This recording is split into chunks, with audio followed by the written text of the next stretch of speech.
Hey, are you considering buying and or playing Night in the Woods, but want to be sure it's worth your time and money, as well as being safe for your mental health first? This is the video for you, friend. Night in the Woods often felt like more of an experience than a game. The game was broken up into chapters, and each of those chapters would consist of various days where you would wake up and hang out with friends by completing mini games and then heading home to sleep and do it again. The game itself starts with our playable character, May, getting off the last bus to Possum Springs, and she quickly notices that her parents forgot to pick her up.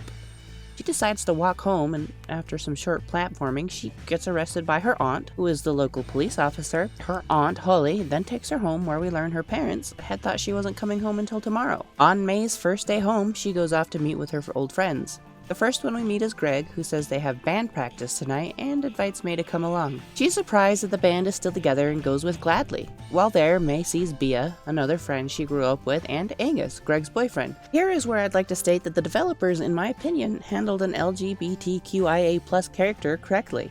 They did not tell us, they showed us, which is one of the first things you learn about writing very early on in school. They also, to my knowledge, didn't fly over to Twitter or Facebook to proudly proclaim to the world how inclusive they are, and then work it into their advertising campaign. So kudos. Moving on from that, not long past our fairly normal small town life intro, we learned that people in this small town are suffering from mental illness that goes largely untreated, as the only doctor around seems to practice a little of everything, including general practice, dentistry, and psychiatry.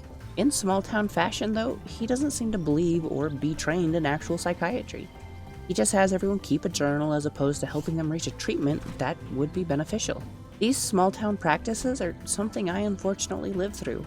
Amongst the struggling youth of this small town, a dark plot begins to unfold. But as I aim to provide spoiler-free reviews, this is as much as I plan on revealing of the story. Though it may leave you with more questions than answers, I recommend experiencing it for yourself. The gameplay is borderline non-existent. Even though in the opening moments of the game you are taught that you can do a triple jump of sorts, the platforming can be largely ignored. I think it would be incredibly easy to go through your first playthrough with almost no jumping, barring a few unavoidable areas where it is required. There are many secrets to uncover over the course of several playthroughs that may lead to the platforming being more commonplace in the subsequent playthroughs for completionists, but I'd imagine the more casual players would find it to be very forgettable. There were some minigames that stuck out, namely the Guitar Hero-esque section from the various band practices, and a small adventure game called Demon Tower.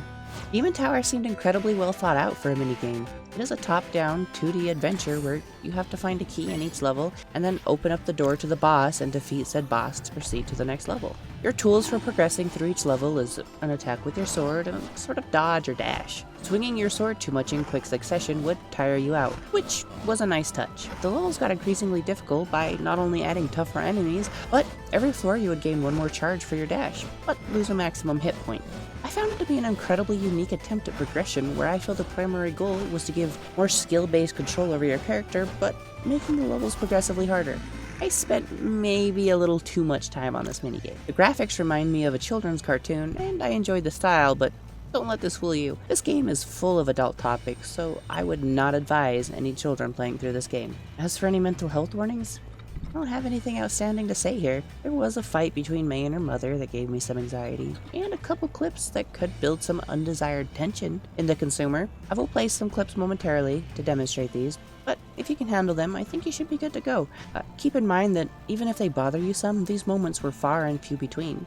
So all in all, the game was far from painful to experience. For the test clips, please avoid cranking your volume too much, as I intentionally leave the volume in my test clips a tad on the low side.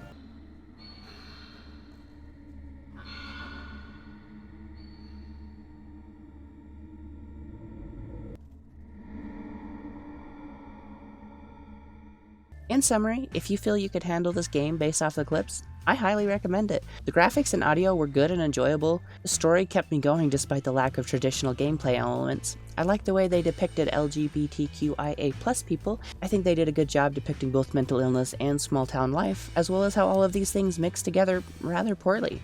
As for how much it's worth, that is something I try to avoid saying outright and let you decide to yourself. So, Keep in mind that this game is more story than gameplay, and that you can expect around 8 to 12 hours for your first playthrough, and maybe 1 to 3 extra playthroughs if you wanted to 100% this game. Thank you so much for making it this far. If you haven't yet, subscribe and ting that little bell for more reviews and bad jokes, and I hope to see you in the next one. I got a minigame to finish. CC, out.